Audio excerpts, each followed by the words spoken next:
Hello everyone, क्या आप 12th science में पढ़ रहे हो? आपके लिए आज का वीडियो बहुत इंपॉर्टेंट बनने वाला है क्योंकि मैं आज आपको standard 12th subject physics practical number 7 concave mirror की फोकल लेंथ कैसे फाइंड आउट करते हैं वो मैं आपको प्रैक्टिकली भी सिखाऊंगा और उसके बाद एग्जाम में लिखना कैसे है वो भी मैं आपको सिखाऊंगा यहाँ पे, ताकि आपके फुल मार्क्स आ सके। मेरा नाम है जिनल शाह। नोटबुक और पेन निकाल दो और मेरे साथ लिखना स्टार्ट करो। सबसे पहले आपको जब प्रैक्टिकल एग्जाम में एंटर होंगे, प्रैक्टिकल हॉल में जब एंटर होंगे, तब आपको एक पेपर मिलेगा।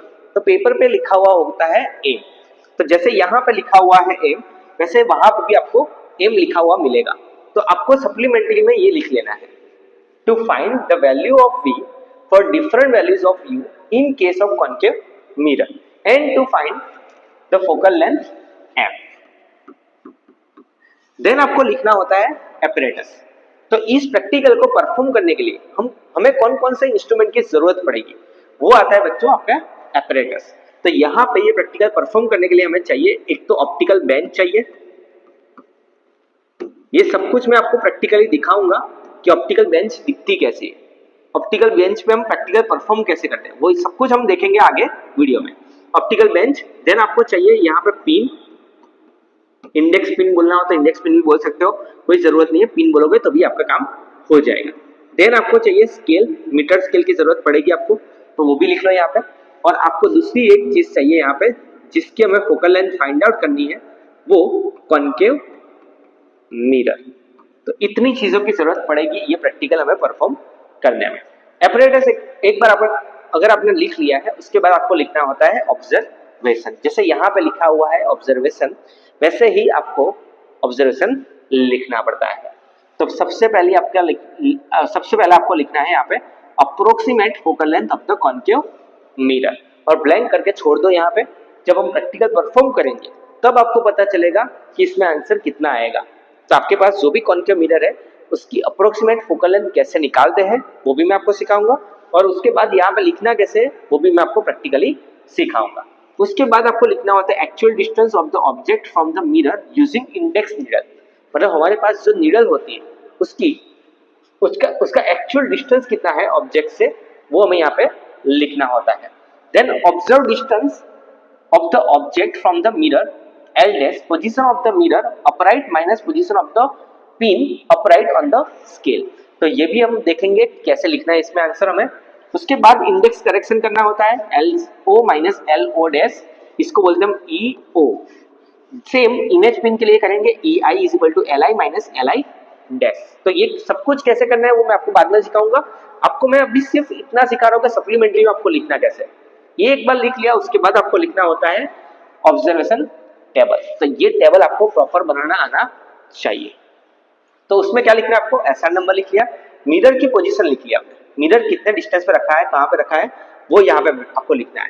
Position of object pin P1, object pin को हमने नाम क्या दिया है P1, इमेज पिन को हमने नाम दिया है P2। Then observe U dash, U dash कैसे ढूंढेंगे वो भी आपको दिखाऊंगा आपको।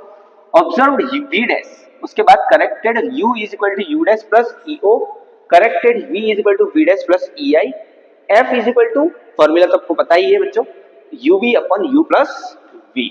तो यहाँ पे आपको फोकल लेंथ मिल जाएगी। सपोज मान लो आपने 6 रीडिंग लिया है, यहाँ पे हमारे कितने रीडिंग हो रहे हैं देख लेते हैं, 1 2 3 4 5 और 6। अगर 6 रीडिंग लिए हैं तो 6 के 6 कैलकुलेशन जो है ये वाला, वो आपको ऑब्जर्वेशन टेबल में कहीं भी नहीं लिखना है। नेक्स्ट पेज लो, उस पे आप लिखो यहाँ पे कैलकुलेशन, इसके अलग से मार्क्स है, तो ये आपको प्रॉपर लिखना है। कैलकुलेशन में क्या लिखोगे, F1 is equal to U1 V1 upon U1 plus V1। So यहाँ पे आपको F1 मिल जाएगा, ऐसे F2 F3 F4 F5 और F6 मिलेंगे, और लास्ट में आपको क्या करना होता है, इसका एवरेज लेना होता है। तो यहाँ पे लिखो एवरेज फोकल लेंथ। हमें इतने रीडिंग लेने की जरूरत इसलिए पड़ी है कि अगर सपोज मान लो कि एक बार आपकी गलती हो गई, सपोज एक बार रीडिंग से भी काम हो सकता है, ऐसा नहीं है कि 6 रीडिंग लेना जरूरी है, एक रीडिंग से भी काम हो सकता है। बट अगर मान लो कि एक रीडिंग में आपकी गलती हो गई है, तो इतने रीडिंग अगर लिए हो तो एवरेज करेंगे तो हमारे आंसर में एरर नहीं आएगी इतनी ज्यादा। तो F average is equal to हम क्या लिखेंगे यहाँ पे F1 plus F2 plus F3 plus F4 plus F5 और प्लस F6, जितने रीडिंग लिए हो उस सबका सम करेंगे, divide by number of readings करेंगे। सो यहाँ पे हमें एफ एवरेज मिल जाएगा और उसके बाद लास्ट में आपको यहाँ पे लिखना होता है बच्चों रिजल्ट। ये तो भूलना ही मत, रिजल्ट का कितना मार्क्स है, 1 मार्क है यहाँ पे रिजल्ट लिखने का। सिर्फ रिजल्ट लिख लो, द एवरेज फोकल लेंथ, या लिख लो the focal length of a given concave mirror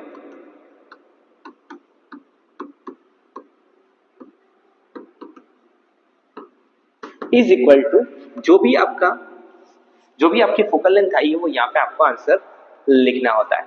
so अब प्रैक्टिकली हम देखते हैं, प्रैक्टिकली ये सब कुछ हम लिखेंगे कैसे।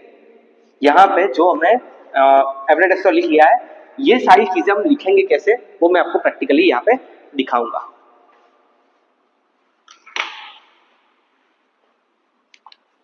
सो अब हम ये प्रैक्टिकली देखने वाले हैं। सो हमारे पास यहाँ पे ऑप्टिकल बेंच है, एक मिरर है कॉन्केव मिरर, यहाँ पे इंडेक्स नीडल है और स्केल जो चाहिए ही चाहिए हमें, ये सब चीजें हमारे पास अवेलेबल है। अब सबसे पहली बात हम यहाँ पे ऑब्जर्वेशन की बात करने वाले हैं। सो ऑब्जर्वेशन में सबसे पहले हम क्या ढूंढने वाले हैं, approximate focal length of concave mirror. कैसे ढूंढेंगे हम यहाँ पे, जैसे आपके पास यहाँ पे स्टैंड पड़ा हुआ है, तो आपको अगर कोई दूर ऑब्जेक्ट है तो उसकी इमेज कहाँ बनने वाली है, एफ पे बनने वाली है। तो ऐसे अप्रोक्सीमेट फोकल लेंथ आप ढूंढ सकते हो। जैसे यहाँ पे मैंने पेज रखा हुआ है, अभी मुझे कुछ भी क्लियर दिख नहीं रहा है, जैसे जैसे मैं पास में लेके आऊंगा तो आपको दिख रहा होगा कि यहाँ पे विंडो आपको बहुत क्लियर दिख रही है। ये देख लो, अभी देखो, एक बार फिर से दिखा देता हूँ, यहाँ पे कुछ भी नहीं दिख रहा है। धीरे धीरे मैं पास में लेके आया तो एक पोजीशन ऐसी होगी कि जहाँ पे आपको दूर का ऑब्जेक्ट क्लियर दिखेगा और वही होगा आपका अप्रोक्सीमेट फोकल लेंथ, वही होगा। यहाँ पे आपको ये डिस्टेंस मेजर करना है, जो अप्रोक्सीमेट यहाँ पे मिल रहा है हमें 15 सेंटीमीटर, ऐसे आपको मेजर करना है। तो यहाँ पे 15 सेंटीमीटर आपको दिख रहा होगा, तो ये 15 सेंटीमीटर आप यहाँ पे लिख लेंगे। अप्रोक्सीमेट फोकल लेंथ कितनी आई हमारी, 15 सेंटीमीटर। अब ढूंढना है हमें actual distance of the object from the mirror using index needle. तो ये है हमारे पास एक नीडल, ये हमारे पास एक नीडल है, उसकी हम यहाँ पे एक्चुअल लेंथ ढूंढने वाले हैं। तो एक्चुअल लेंथ यहाँ पे हम स्केल पे रखेंगे सिंपल सा, और वहां से हमें एक्चुअल लेंथ मिल जाएगी। ये हमने 0 पे रखा है यहाँ पे, और यहाँ पे 12.8 दिख रहा होगा, ये वाला पॉइंट यहाँ पे आपको दिख रहा होगा 12.8। तो ये हम लिख लेंगे यहाँ पे actual distance of the object from the mirror using index needle, that is equal to 12.8 centimetre. अब यही लेंथ हम यहाँ पे अपराइट, ये जो है वो अपराइट है आपका, मिरर अपराइट और ऑब्जेक्ट अपराइट, इन दोनों को इतना पास में लेके आ जाएंगे। ये नीडल जितनी लेंथ की है उतने, तो हम यहाँ पे ये दोनों को पास में लेके आ गए। यहाँ पे एग्जैक्ट टच होना चाहिए, जो मैं दिखा रहा हूँ आपको, टच हो गया है यहाँ पे। अब आपको यहाँ से लेंथ मेजर करनी है। सो यहाँ पे आपको ये डिस्टेंस मेजर करना है। यहाँ पे तो मैंने 0 पे रखा हुआ है, ये चीज, ये 0 है, ये कितना है वो हमें देखना है यहाँ पे।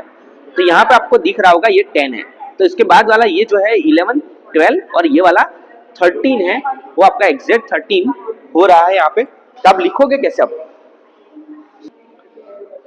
सो observe distance of the object from the mirror LO dash is equal to position of the mirror upright minus position of object in upright on the scale. हमने कर लिया यहाँ पे, और हमारा आंसर आया यहाँ पे 13 सेंटीमीटर। अब क्या करेंगे, LO माइनस LO डैश करेंगे, इंडेक्स करेक्शन इसको बोलते हैं EO, LO minus LO dash. LO है हमारा 12.8 और ये जो हमारा LO डैश है वो हमारा मिला है 13, दैट इज इक्वल टू यहाँ पे क्या लिखेंगे 0.2। 12.8 माइनस 13 करेंगे तो माइनस 0.2 आया। अगर ये माइनस में आ रहा है तो माइनस में लिखो, प्लस में आ रहा है तो प्लस में लिखो। EI सिमिलरली इमेज फील्ड भी हमारी सेम है, तो यहाँ पे हम लिख लेंगे माइनस 0.2। अगर वैसे करना हो तो वैसे फिर से आप कर सकते हो, बाकी जरूरी नहीं है, ये दोनों सेम लिख लोगे तो भी आपका काम हो जाएगा। देन यहाँ पे मिरर को हम हर बार कहाँ रखने वाले हैं, 0 पे रखने वाले हैं, वो फिक्स है 0। यहाँ पे पहले से ही लिखना हो तो लिख लो 0। मैं आपको बाद में सिखा रहा हूँ बोर्ड पे भी कैसे लिखना है, तो आपको सप्लीमेंट्री में लिखना कैसे वो आपको प्रॉपर पता चल जाएगा। अब आपको यहाँ पे अरेंज करना है, अब आपको यहाँ पे रीडिंग लेना स्टार्ट करना है। तो सबसे पहले आप यहाँ से अगर देखोगे, हो सके उतना पास में रखो तो आपके लिए अच्छा रहेगा। वो रीडिंग लेना भी आपके लिए अच्छा रहेगा और आपको देखने में इजी रहेगा वो चीज। आपको यहाँ से देखना है, अभी मुझे ये चीज सीधी दिख रही है, वो मैं दिखा देता हूँ। ये आपको दिख रहा होगा कि पिन आपको भी सीधी दिख रही है। अब धीरे धीरे करके इसको दूर लेके जाना है आपको। ये पिन को धीरे धीरे करके ऐसे दूर लेके जाओगे तो एक टाइम आएगा बहुत बड़ी दिखेगी पिन आपको। देखो अभी बहुत बड़ी पिन दिख रही है। अब उसके बाद क्या होगा, ये पिन उल्टी दिखना स्टार्ट हो जाएगा। अभी उल्टी दिख रही है बट क्या पैरेलल रिमूव हुआ है? तो पैरेलल अभी तक रिमूव हुआ नहीं है हमारा प्रॉपर। अब धीरे धीरे करके और पास में दूर लेके जाएंगे हम और हम चेक करेंगे क्या पैरेलल रिमूव हुआ है। मैं आपको एक बार सेट करके दिखा देता हूँ कि पैरेलल रिमूव होना मतलब क्या है। सो यहाँ पे हमारा पैरेलल रिमूव हो गया है, वो मैं आपको प्रॉपर दिखा रहा हूँ कि कैसे पैरेलल रिमूव होता है। आपको इस तरीके से सेट करना है ताकि पैरेलल रिमूव होना मतलब क्या, कि अंदर की इमेज और ये ऑब्जेक्ट, ये जो है वो ऑब्जेक्ट है और अंदर जो है वो इमेज है आपकी, वो दोनों साथ में चलनी चाहिए। आपको अभी दिख रहा होगा क्लियर कट ये दोनों साथ में चल रही है, उसका मतलब ये पैरेलल रिमूव हो गया है। थोड़ा फोकस कर लेता हूँ और दोनों साथ में चल रहे हैं, दिख रहा होगा आपको। बस यही आपको रीडिंग लेना है। तो ये 0 पे ही रखा है हमने मिरर। तो अब ये कितना है वो हम देखने वाले हैं। तो यहाँ पे आपको दिख रहा होगा ये 30 है, इसके बाजू वाला जो है 31 होगा, ये 32 होगा और ये 33 होगा। 32 और 33 के बीच में है। मैं एक बार थोड़ा सेट करके दिखा देता हूँ आपको। 32 और 33 के बीच में है 32.5 ये रहा, 32.5, 32.6 और 32.7। तो हमारा रीडिंग कितना आया है बच्चों? 32.7 आया है। वो हम यहाँ पे लिखे। सो पोजीशन ऑफ ऑब्जेक्ट पिन कितने पे रखी है हमने? 32.7 सेंटीमीटर। सेम इमेज पिन क्या होगा हमारा? 32.7। क्यों ऐसा हुआ हमारा? क्योंकि हमने ये सी लिया है सेंटर ऑफ कर्वेचर पे। अगर आपने इमेज फॉर्मेशन अच्छे से पढ़ा हुआ है तो आपको पता होगा कि अगर हमने ऑब्जेक्ट को सी पे रखा है तो इमेज भी हमारी सी पे ही बनती है। तो 32.7 ये भी हमारा 32.7 ही रहेगा। ऑब्जर्व यू डैश मतलब क्या करेंगे हम? 0 minus 32.7 that is equal to minus 32.7। Image pin मतलब observe v dash 0 minus 32.7 that is equal to again minus 32.7। u is equal to you dash plus E naught. E naught ये रहा आपका minus 0.2, तो minus 32.7 plus, actually में ये तो plus ही लेना होता है, हमें 32.7 माइनस 0.2 करेंगे मतलब हमारा आंसर आया 32.5 माइनस 32.5। सेम बात यहाँ पे होगी तो यहाँ पे भी क्या लिखेंगे हम? माइनस 32.5। अब ये कैलकुलेशन करेंगे हम पीछे और वो मैं आपको बाद में सिखाऊंगा कैलकुलेशन कैसे करना है। दूसरा रीडिंग हम ले रहे हैं यहाँ पे। दूसरा रीडिंग कैसे लेते हैं वो देख लो यहाँ पे। अब हमने यहाँ पे C निकाल दिया, F भी हमें पता चल जाएगा कि इसका आधा कितना होगा? F होगा। मतलब 32 पॉइंट जो हमारा आया है 32.5 उसका हाफ कर देंगे तो हमें वो F मिल जाएगा। मतलब 16.25 हमारा F आ गया है। अब हम यहाँ पे एक और पिन लगाएंगे जिसको बोलेंगे हम इमेज पिन। अब ऑब्जेक्ट सो हम यहाँ पे दूसरी पिन लेंगे जिसको बोलेंगे हम इमेज पिन। अब इमेज पिन जो है ये ऑब्जेक्ट पिन बोल दो, किसी एक को ऑब्जेक्ट पिन बोलो, एक को इमेज पिन बोल दो। यहाँ पे हमने इसको ऑब्जेक्ट मान लिया है, इसको इमेज माना है। अगर मान लो कि आपको दूसरी चीज क्लियर नहीं दिख रही है तो यहाँ पे आप ऐसे पेज लगा सकते हो, तो दोनों पिन में डिफरेंस आपको पता चल जाएगा कि ये आपका ऑब्जेक्ट है, ये आपकी इमेज है। यहाँ पे आपको कोई भी डिस्टेंस में रख सकते हो, आपकी मर्जी है।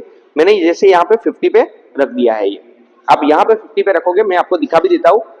इधर आ जाओ। 50 पे मैंने ऑब्जेक्ट पिन को कहाँ पे रख दिया है? 50 पे रख दिया है। तो ये आपको दिख रहा होगा, ये रहा 50। तो ये 50 पे मैंने ये ऑब्जेक्ट पिन को रख दिया है। अब हम वापस सेट करेंगे। अब हमें पता है कि इमेज कहाँ बनने वाली है हमारी। तो इमेज अगर आपका ऑब्जेक्ट बियॉन्ड सी है, हमारा सी यहाँ पे है 32.7, बियॉन्ड सी पे अगर ऑब्जेक्ट है तो उसकी इमेज कहाँ बनने वाली है आपकी? बिटवीन एफ एंड सी। तो ये जो है इमेज पिन, ये जो इमेज पिन है वो थोड़ा अंदर ही आने वाला है, वो फिक्स है, इनके बीच में ही आने वाला है। 16.25 से लेके 32.7 के बीच में ही आने वाला है हमारा आंसर, वो फिक्स हो गया है। अब हमें वापस सेट करना है, मैं एक बार सेट करके दिखा देता हूँ और पैरेलल रिमूव करना है जैसे हमने पहले किया था वैसे ही यहाँ पे करना है, बट इतना ध्यान रखना है कि इसको रियल में देखना है हमें और इसकी इमेज देखनी है हमें, और ये उल्टा दिखेगा इसके ऊपर ऐसे करके, और ये दोनों साथ में चलने चाहिए, तो वो आपका प्रॉपर रीडिंग हो जाएगा। वो मैं दिखा रहा हूँ आपको कैसे करना है। अब इसको आपको छूना नहीं है, इसको ही छूना है और इसको ही मूव करना है, ताकि आपको ये वाली पिन के ऊपर वो वाली पिन क्लियरली दिखे। अभी मुझे थोड़ा थोड़ा दिख रहा है, मैं आपको प्रॉपर रीडिंग लेके दिखाऊंगा ताकि आपको पता चल जाए।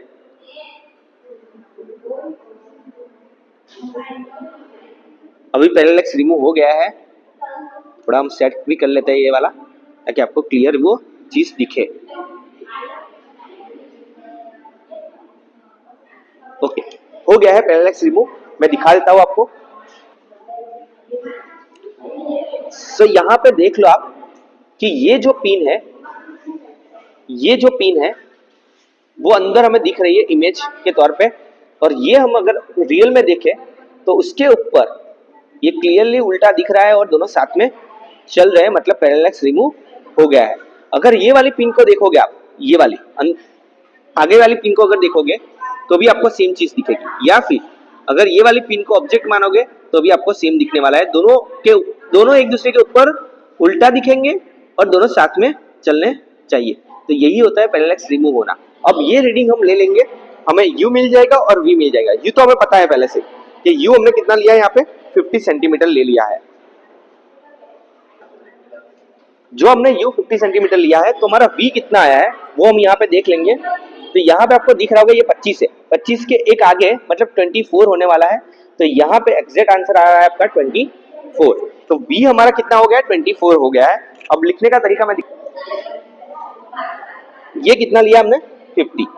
पोजीशन ऑफ ऑब्जेक्ट पिन हमने कहाँ पे रखी है, 50 सेंटीमीटर पे। इमेज पिन का डिस्टेंस कितना आया हमारा, 24। यहाँ पे observe u dash 0 - 50 that is equal to 50।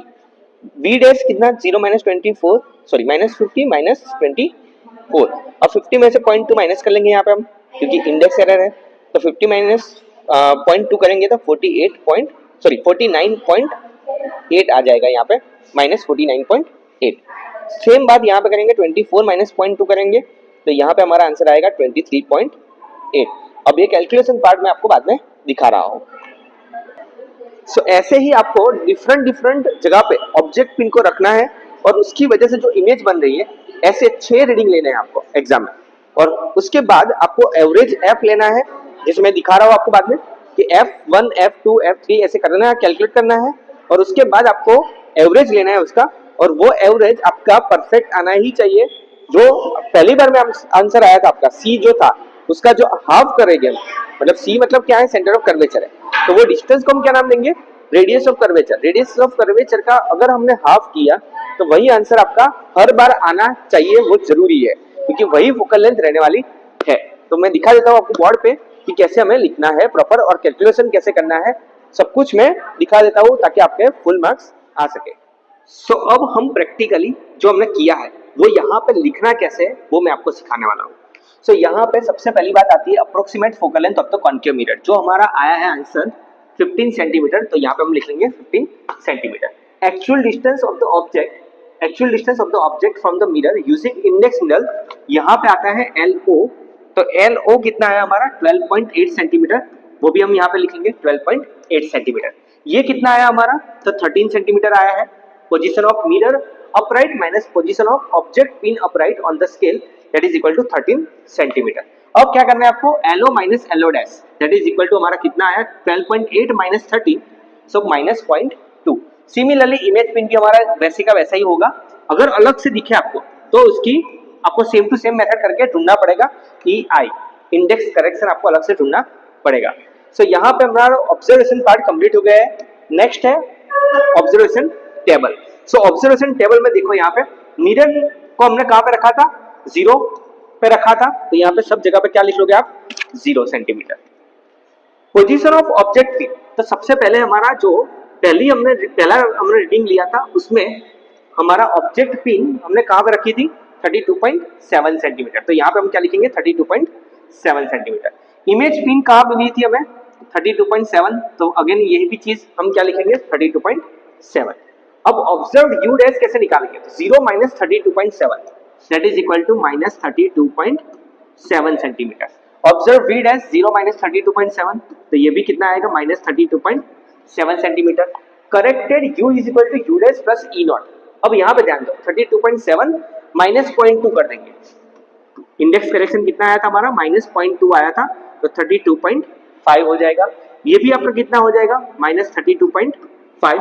सो यहाँ पे हमने ये रीडिंग ऐसे लिख ली है। अब एफ कैसे कितना आएगा वो हम कैलकुलेशन पार्ट करेंगे तब आपको पता चलेगा कि एफ हमारा क्या आया है। यहाँ पे 0 दूसरा रीडिंग जो लिया था हमने उसमें हमने ऑब्जेक्ट पिन को कहाँ पे रखा था? 50 सेंटीमीटर पे। इमेज पिन कितने पे आया था? 24, मतलब इमेज कहाँ बनी थी हमारी? 24 सेंटीमीटर पे। तो observe U dash 0 minus 50 that is equal to minus 50। Observe V dash 0 minus 24 that is equal to minus 24। 0.2 minus कर देंगे इसमें से तो माइनस 49.8 और यहाँ पे कितना आ जाएगा? Minus 23.8 centimetre. अब कैलकुलेशन पार्ट कैसे करना है आपको? तो नेक्स्ट पेज पे मैं आपको सिखा देता हूँ कैलकुलेशन करना। कैलकुलेशन इसके 6 मार्क्स है, तो बच्चों ये तो करना ही करना है आपको। तो F1 is equal to formula क्या है? UV upon U plus V। तो U कितना हमारा? तो यहाँ पे U हमारा कितना आया है? माइनस 32.5। तो क्या लिखेंगे यहाँ पे हम? Minus 32.5 into minus 32.5 divided by minus 32.5 minus 32.5 that is equal to. अब ये कैलकुलेशन हम करेंगे कैलसी में और हमें आंसर मिल जाएगा। माइनस 32.5 तो यहाँ पे लिखेंगे 32.5 into 32.5 that is equal to 1056.25 divided by क्या आएगा? 32.5 प्लस 32.5 माइनस माइनस प्लस होगा इसलिए यहाँ पे आया माइनस 65। ये माइनस माइनस तो प्लस हो गया, ये माइनस माइनस प्लस होगा बट साइन रहेगी माइनस की। तो यहाँ पे F1 इज इक्वल टू कैसे निकालेंगे? 1056.25 divided by 65 that is equal to 16.25 centimetre. So हमारा F1 आ गया है 16.25 सेंटीमीटर। ऐसे ही निकाल देंगे हम F2। तो F2 is equal to U2 into V2 upon U plus V। U2 plus V2। U2 मतलब क्या? सेकंड रीडिंग हमारा। तो सेकंड रीडिंग में U कितना है हमारा? माइनस 49.8 और V कितना है? माइनस 23.8। ये आप कैलकुलेशन खुद से करो और मुझे कमेंट में बताओ कि इसका आंसर कितना आ रहा है। देखो इसके अगर करीब आया ना हमारा आंसर उसका मतलब हम सही जा रहे हैं। तो यहाँ पे हमने ऐसे 6 रीडिंग लेंगे तो F1 निकाला, F2 निकालोगे, F3, F4, F5, F6 ऐसे निकाल दिया अगर आपने एक बार, उसके बाद आपको लास्ट में लिखना होता है यहाँ पे रिजल्ट। इनका एवरेज लेना जरूरी है। अगर मान लो कि सारे निकाल दिए आपने उसके बाद क्या करोगे? एवरेज निकालोगे। F average is equal to क्या आएगा? F1 plus F2 plus F3 plus F4 plus F5 plus F6 divide by 6 करेंगे तो यहाँ पे F एवरेज जो निकलेगा वो अप्रोक्सीमेटली 16 सेंटीमीटर आना ही चाहिए क्योंकि हमारा यहाँ पे 16.25 आया है। तो रिजल्ट में क्या लिखेंगे हम? The focal length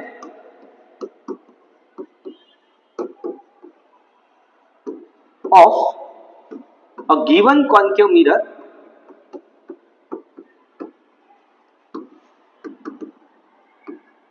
is equal to कितना आया हमारा? 16 सेंटीमीटर। ये रिजल्ट का 1 मार्क होता है तो भूलना मत बच्चों, ये लिखना ही पड़ेगा आपको।